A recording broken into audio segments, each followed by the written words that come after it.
Hello, and welcome to the latest installment of the ARIS Innovator Demo Series. We're going to talk this morning about jumpstarting your digital transformation with the ARIS PLM platform. A quick note about the demo series: it runs for 30 minutes and features all demo with no sales pitch. Twice a month, typically bi-weekly, we show you a different capability of the ARIS platform. Once the demo series is complete, you can always go to our website, www.aris.com/demoseries, to view the past demos as well as any upcoming demos. We have on the line today Karsten Leese, Community Technical Manager. Karsten, take it away. Focus today's demonstration on parts and bills of material and related data and change management processes around these items. We will not go into a lot of detail into specific areas today, but kind of stay at a higher level to show you as much. The different capabilities that we'll be presenting will have more detailed product demonstration recordings that can be viewed when you have time. So again, on ARIS's website, a lot of those more detailed presentations or demonstrations are recorded and can be viewed anytime. Today we'll start in a solution that many of you are very familiar with already: Microsoft Word.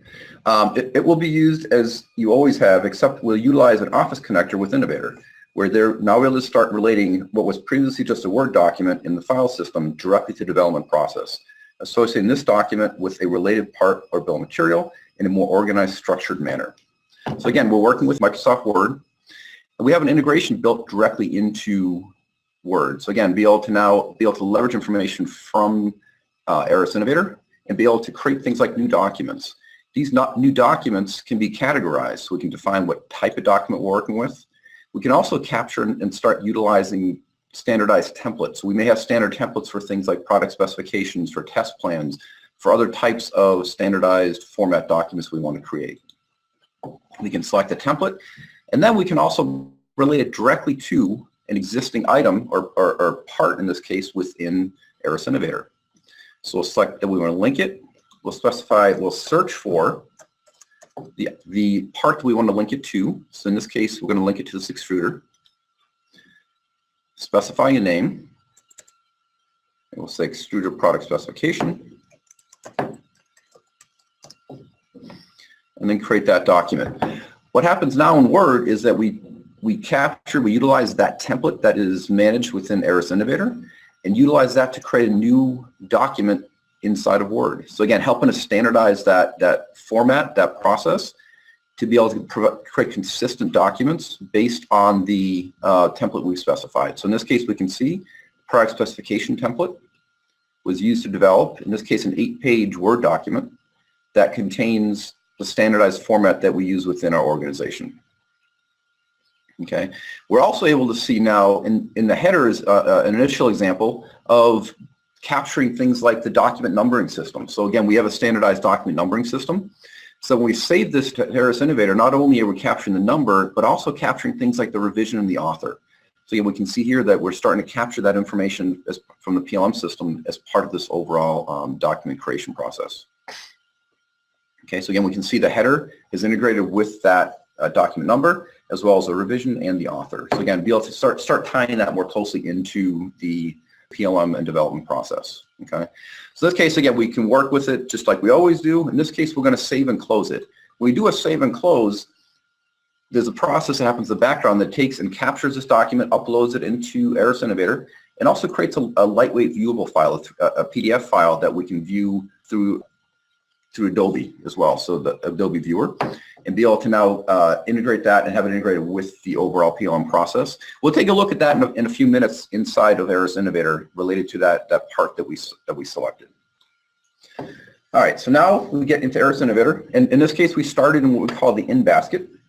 Okay, and again, be able to now starting to tie this information together. So no longer are we just working with individual files. We're starting to integrate and capture the information in a more usable fashion.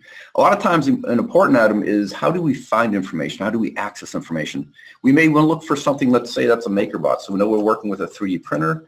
If we know it's called MakerBot or has MakerBot in the name, we can search for that name across the whole ARIS Innovator solution.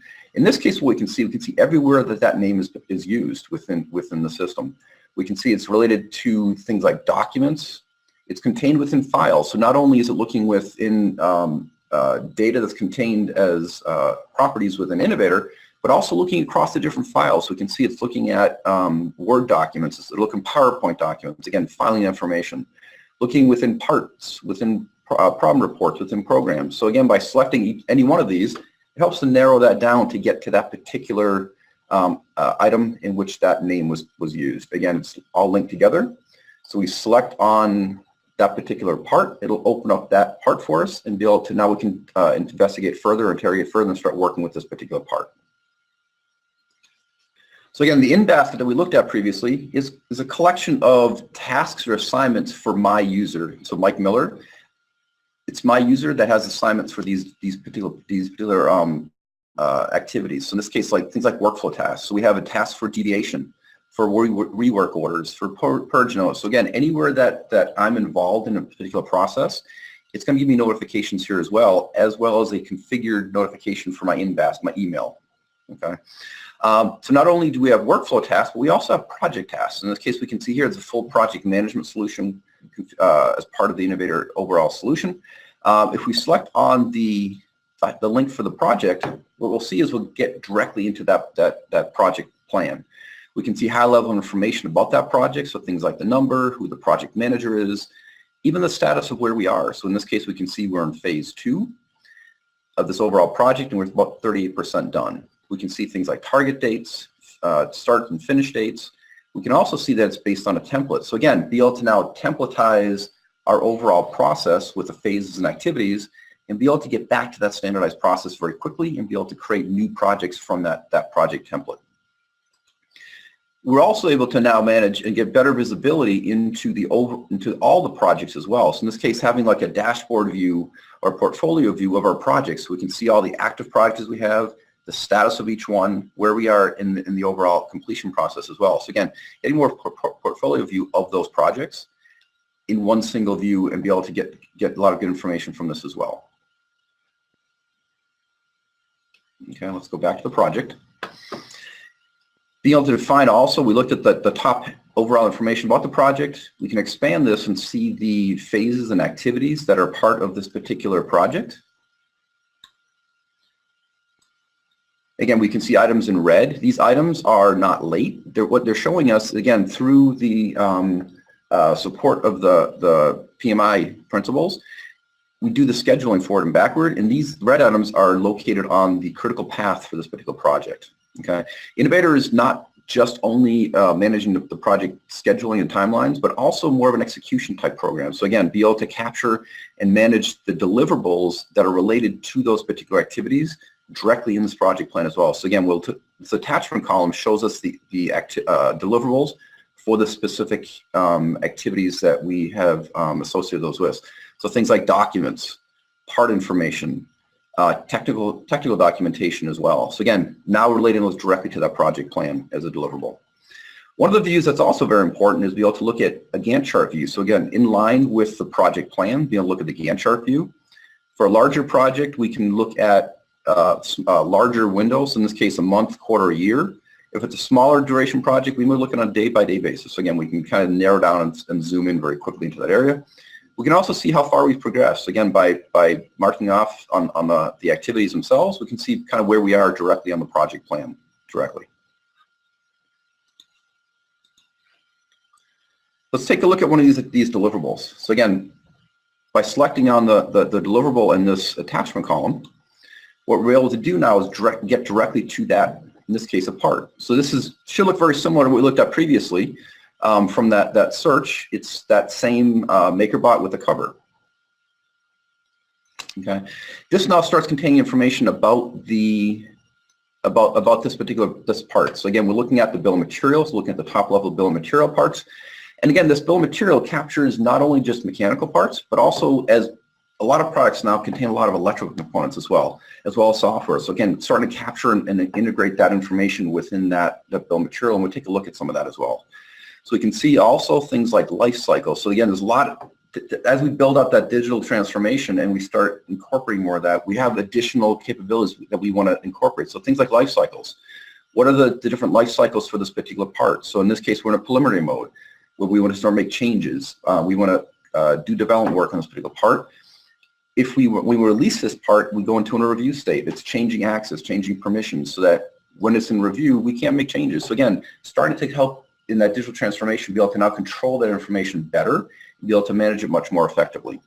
Once it's released, we can't make changes anymore. So again, be able to now control again, if a change is made, we need to create a revision and then provide this original one goes in change, and then it's superseded when the new version is released. So again, be able to manage that life cycle of that product very effectively and control access and control the development process. Again, some of these additional items on the bottom and how it starts relating together is, again, the top level bill of material. We see the bill of material structure, which is an indented 3D bill indented structure for the bill of material. So again, shows all the sub-assemblies and components in the bill of material. Things like goals as well. So we may have goals for cost, for weight information that is being rolled up from our subcomponents. So again, each one of the components has an associated goal. So as those values are entered, it'll roll up to the top level assemblies. And again, we're looking at that information in the information about the part as well. So things like the cost information rolled up. If it's a make or a buy, the type it is, in this case an assembly. So again, starting to capture the appropriate information for this particular development process. Also relating things like requirements. So we need to start relating what are the requirements as we develop this product. So again, we can see in this case a requirement is visual appearance related directly to this particular assembly in that development process. Again, be able to look at things like additional related parts, incoming links, and detailed information about what that change is, what that requirement, what the goals and the targets are. Again, as I mentioned, in the bill of material, we're capturing more than just mechanical components. We're also capturing things like electronics. So again, if we get into the electronic subassembly here, we can see it's starting to capture more electronic related information. So we're looking at, in this case, some of the board information, some of the screws to tighten associate everything together. Let's take a look at what the MakerBot Mighty Board. Again, open that particular component. Again, we're drilling now specifically into the electronic components and electronic parts. We have a lot of integrations. So again, we have a lot of data integrations with other systems. So in this case, if we look at the CAD documents relationship, we can see in this case that this data is coming both from SolidWorks, so mechanical CAD information, as well as information from Altium. So again, integrations with ECAD as well. So starting to tie that information together into the overall process and helping that digital transformation. So we start tying that data together into a very effective development process. Again, if we look at the bill of material, so looking at not only just quantities, but again, for electrical information, capturing things like the reference designators directly on this part, through the relationship as well. We can see where they're being used on the board layout. Each one of these is live data. So again, each one of these components is live data. If we select one of these, let's say the microcontroller, we can get directly into that electronic component and start seeing additional detail information. So things like the cost information. This is an end component. One of the things that we're interested in is potentially what is the approved manufacturer for this as well, the approved manufacturer part. We can see here in this case, this is a purchased part from the manufacturer Atmel. If we open this particular part, we're now able to see more detailed information about the manufacturer part that relates to the engineering part. So things like related parts within Aeris Innovator. Detail part information as well. So again, and this is an integration. This detail part information is live data from the web, and it connects to the IHS CAPS universe database. So again, detailed information within IHS. That's an additional subscription, but again, very good, very detailed information about that particular part. So looking at things like the RoHS and REACH compliant information. Looking at the IPC 1752 material declaration information for if you sell the part globally, what do we provide that information for regulatory bodies? Looking at alternates potentially. So we may have alternate components. If this part no longer is available, we may have to look at alternate components. We can see in this case, this is the original part, has a green dot here for approval and acceptance. It's an accepted part within our process. We have designations as well for similar, if it's a form fit function, if it's functional equivalent. So again, be able to now get the information very quickly related to this manufacturer part. Coming from the IHS integration. Also capturing things like environmental compliance globally, which is getting very important as well for things like the conflict minerals and such. Also any kind of alerts related directly to manufacturer part now through that integration. So things like end of life. So if we know the part's coming up end of life, we probably should start looking at potentially replacing that with with a different component.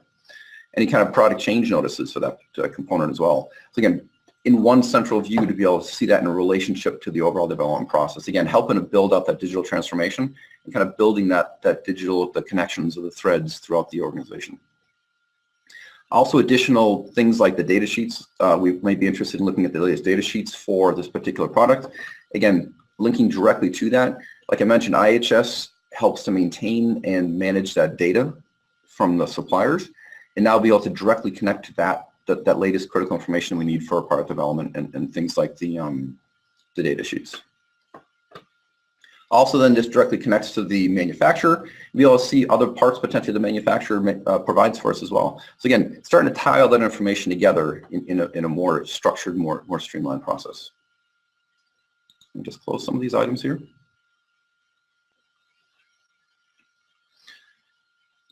We talked about some mechanical components as well as some of the electrical components, but another aspect that's just as important with new product development is a lot of the software components as well, software content for these particular items. So again, be able to now capture not only the electronics, but the software that runs on these systems as well. So ARIS Innovator is not managing the development process for the day-to-day development for products or software products, but be able to now capture the released software version with the released version of that particular hardware as well. So in this case, we can see the build and all the related files for that particular software related for this particular released MakerBot printer, the 3D printer. So again, capturing that and making that, relating that directly to that particular, that 3D printer for this product.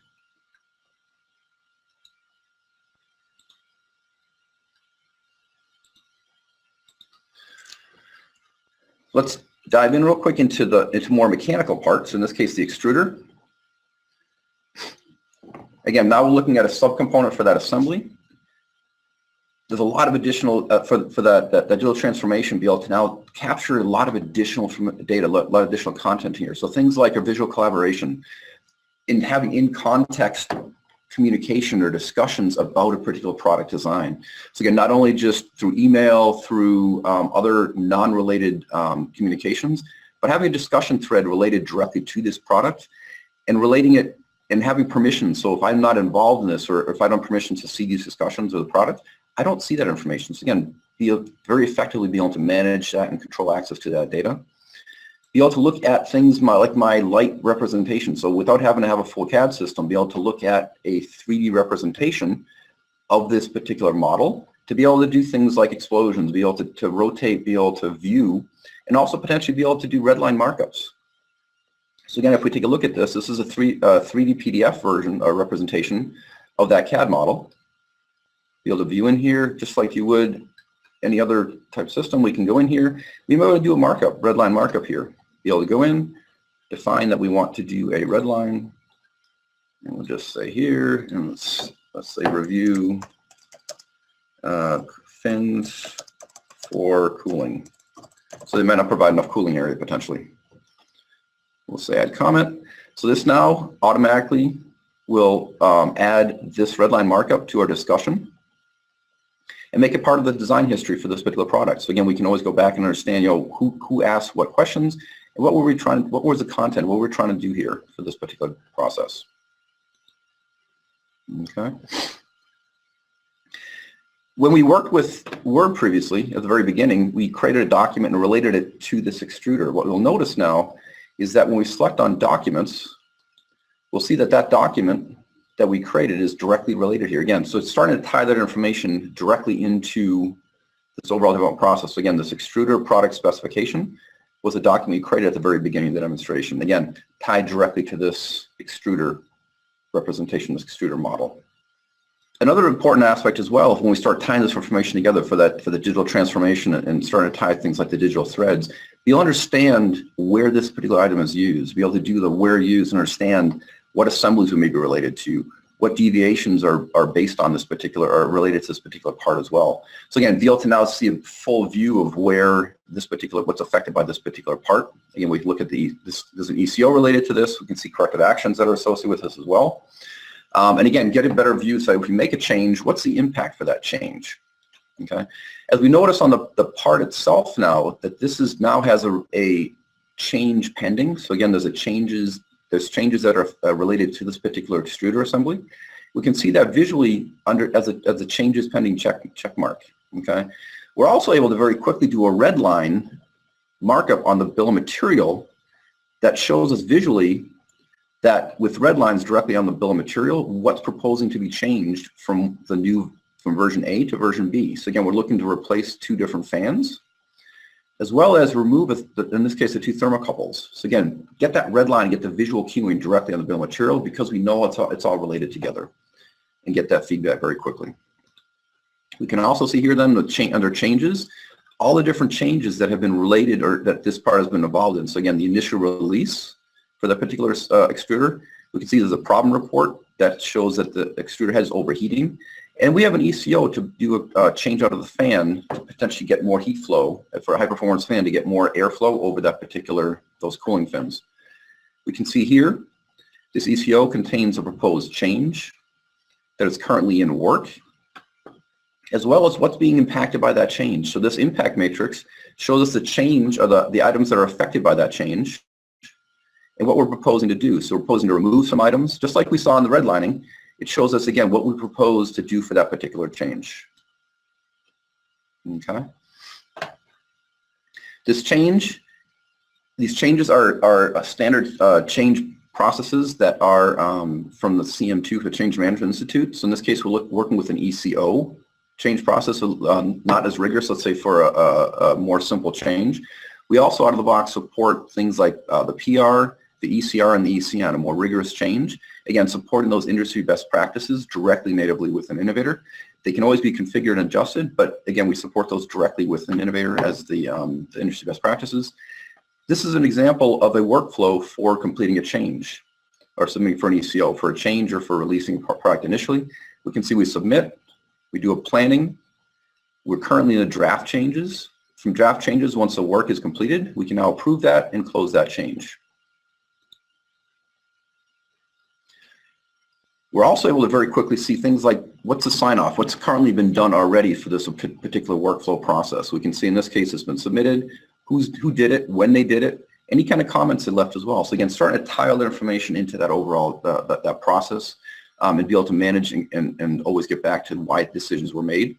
Again, we can vote now directly from the workflow history, or again, we can go back to our in basket where we have our notifications, and then go through and specify rights. So we can see from the listing of tasks who are assigned, this 1015 is a task that we have been assigned. Let's close that.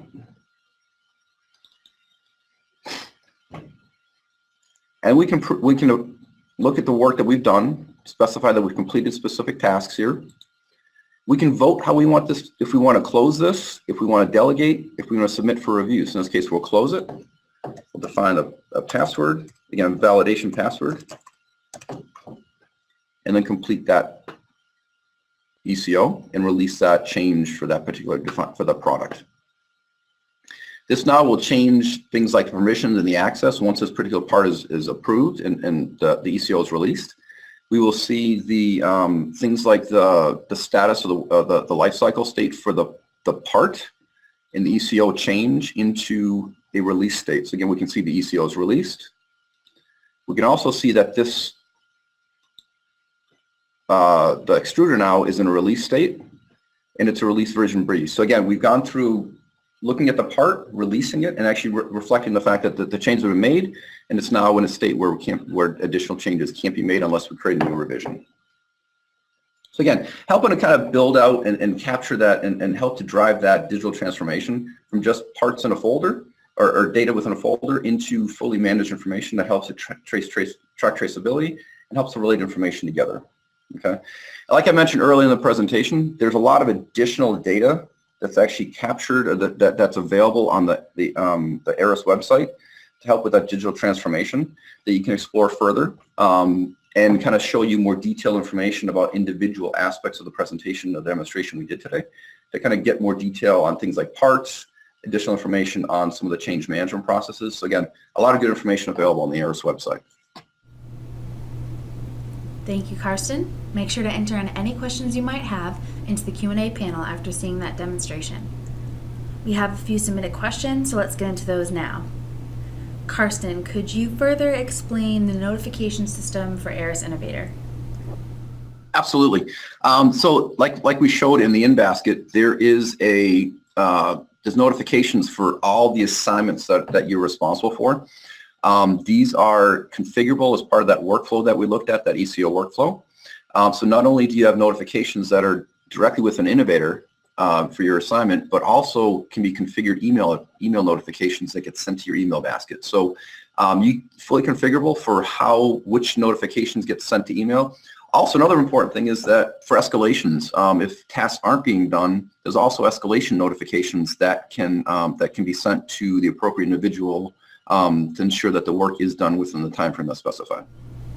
Thank you for your questions. I see that we're running out of time, so we'll get back to you on any questions that we didn't get to today. I apologize for that. I'm going to leave you with what is upcoming. On February 1st, we will be covering breaking down barriers with Aeris Visual Collaboration. Then on February 15th, we will be going over variants and options. Again, you can register for upcoming webinars and view any past webinars at www.aeris.com/demo-series. We would love for you all to join the Open Aeris PLM community. We've got blogs, knowledge bases with a lot of good information, forums, community projects for you to access and contribute to when ready. Be sure to follow Aeris on social. You can find us on LinkedIn, Twitter, and Facebook, where we are looking to share with the community industry-related news and articles, latest information on Aeris news, products, assets, and more. Finally, be sure to register for ACUS 2018. We'll be coming to Indianapolis, Indiana this March from the 20th to the 22nd, and we'd love to see you all there and hear your feedback. ACE is the perfect opportunity to network with the PLM community, Aeris employees, partners, customers, and more, and put your company on the fast track to its digital transformation. We will have some customers speaking at ACE on digital transformation, customers like L3, MIT Lincoln Labs, and more, so don't miss out on your chance to continue the conversation with your peers. With that, we thank you for joining us today and look forward to having you on next time. Thank you and have a good day.